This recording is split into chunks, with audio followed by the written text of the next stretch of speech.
কারাগারে আজান দেয় কয়েদি,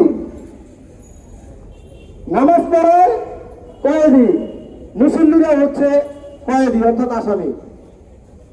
তো সেখানে অনেক ভালো মানুষ আছে খারাপ মানুষের চাইতে, কিন্তু আমাদের রাষ্ট্রে আজকে কারা পরিচালনা করছে? এই রাষ্ট্রে প্রত্যেকটা দায়িত্ব রয়েছে এবং এক একজন ব্যক্তি যারা এই রাষ্ট্র পরিচালনা তো দূরের কথা